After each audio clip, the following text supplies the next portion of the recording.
Hi అండి, అందరికీ good evening. ఏం పచ్చడి అది?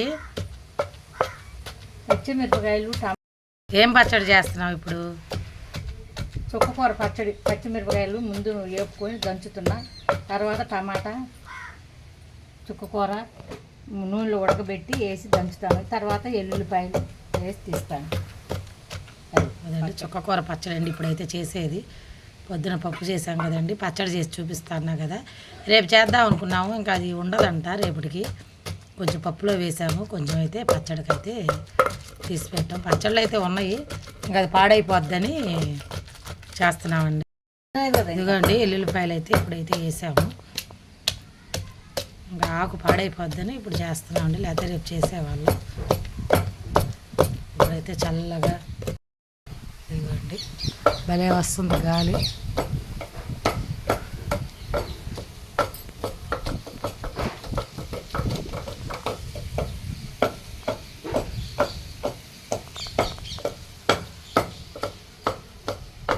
చూడండి గాలి అయితే అట్లా వస్తుంది, చల్లగా ఉంది.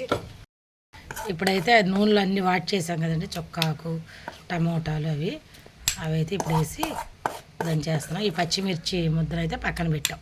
పచ్చిమిర్చి, ఉప్పు, వెల్లుల్లిపాయ, జీలకర్ర, ధనియాలు అవి మామూలుగా వేస్తాం కదండి, ఉప్పు అదంతా దంచి పక్కన పెట్టి ఇప్పుడైతే ఈ చుక్క కూర నేను టమోటాలని వేస్తున్నామండి.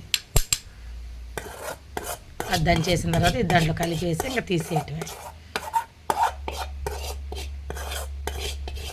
మీకు తెలుసా అండి ఎంతమంది అయితే చేస్తారు చుక్కకూర పచ్చడి? తెలిసిన వాళ్ళు, చేసుకునే వాళ్ళు కామెంట్ చేయండి. మేమైతే ఇంకా బచ్చల కూరతో కూడా చేస్తారనమాట కదా. అసలు ఈ చుక్కకూర చాలా మంది తెలియదు చేయడం. ఆకుకూరతో పచ్చడా అంటారు, చాలా బాగుంది. బచ్చల కూరతో కూడా చేస్తారని నాకు తెలుసు. గోంగూర చుక్కకూర తెలుసు నాకు, బచ్చల కూర తెలుసు. తినేవాడు దీంట్లో ఇంకా చిన్న బెల్లం మొక్క కూడా వేసుకుంటారు ఇడ్లీలోకి. మేమైతే బెల్లం కాకర పండు పులుసు తప్ప దేంట్లో ఏమండి. చాలా బాగుంటుంది. ఎవరైనా ఒకసారి కావాలనుకుంటే టేస్ట్ చేయండి. ఇప్పుడు అవన్నీ ఒక 20 పచ్చిమిరకాయలు ఉంటాయి, 10 పచ్చిమిరకాయలు, 10 పచ్చిమిర్చి, ఆకుకూర ఒక కట్ట ఉంటుంది కదా, 2 కట్టలు అవుద్దని చెప్పాను కదా పొద్దున. ఒక కట్ట పప్పులో వేసా, ఒక కట్ట ఇది. టమాటాలు ఒక 2 టమాటాలు అన్నీ వేయించుకొని తెలుసు కదండి. ముందు కొంచెం ధనియాలు, జీలకర్ర, పచ్చిమిర్చి వేయించేసుకొని పక్కన పెట్టుకొని, కొంచెం చింతపండు, వెల్లుల్లిపాయలు మన చాయిస్. ఒక కట్ట అయితే ఒక చిన్న కట్ట, మరి పెద్ద కట్ట కాదు, ఒక చిన్న కట్ట, 2 టమాటాలు. ఈ పచ్చిమిర్చి వేయించుకున్నాక కొంచెం అది ఆ కళాయిలోనే కొంచెం ఆయిల్ వేసి ఆ ఆకుని టమోటాలు బాగా మగ్గించాలి. అవి మగ్గిపోయిన తర్వాత చూడండి అట్లా ఉండాలి. గోంగూర పులుసు కూర చేస్తే ఎట్లా వస్తుంది అట్లా వచ్చేసింది అన్నమాట.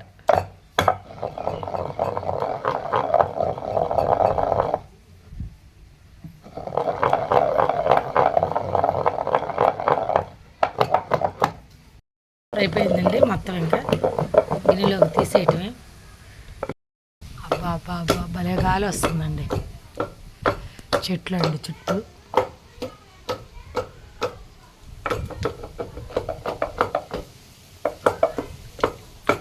చూడండి ఏం ఊగుతున్నాయి గాలి. ఈ టైంలో అయితే బాగా వస్తుంది గాలి. ఇదిగోండి అయిపోయింది చుక్కకూర పచ్చడి. చాలా బాగుంటుందండి. తెలియని వాళ్ళైతే ఒకసారి ట్రై చేయండి. వేడి వేడి రైస్లోకి బాగుంటుంది, దోశలోకి కూడా బాగుంటుంది కదమ్మా. చపాతీకి బాగోదు కానీ దోశకి, ఇడ్లీకి, ఇట్లా రైస్లోకి చాలా బాగుంటుందండి. ఒక్కసారి ట్రై చేయండి తెలియని వాళ్ళు ఎవరైనా. చపాతీలకు కొంచెం టేస్ట్ అంతగా ఉండదు కానీ ఆకుకూరతో పచ్చడానికి కాదు. మేమైతే చాలాసార్లు చేసామండి. ఇదిగోండి ఇంకా ఆంటీ వాళ్ళు ఇచ్చారు కదా, ఫ్రెష్గా ఉంది ఆకని. రేపు పొద్దున్న చేద్దామంటే ఇంకా ఉండదమ్మా, అది పాడైపోద్ది అనింది. చాలా డెలికేట్ ఆకు. పాలకూర ఒకటి, చుక్కకూర ఒకటి చాలా డెలికేట్ కదండి. తెలియదే ఉంది మీకు. పాలకూరతో అయితే చేయం కానీ ఇదిగోండి.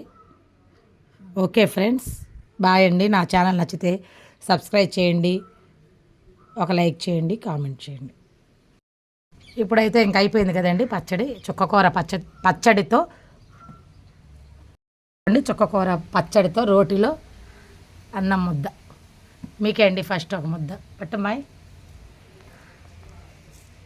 మీకు మీ ముద్ద మీ పేరు చెప్పి నేనే తినేస్తున్నా. పట్టుకోండి అట్లా ఇద్దరు. చుక్క కూరతో పచ్చడి రోటీలో ఇదిగోండి. సూపర్ కదండి. Okay friends, bye. ఆఫ్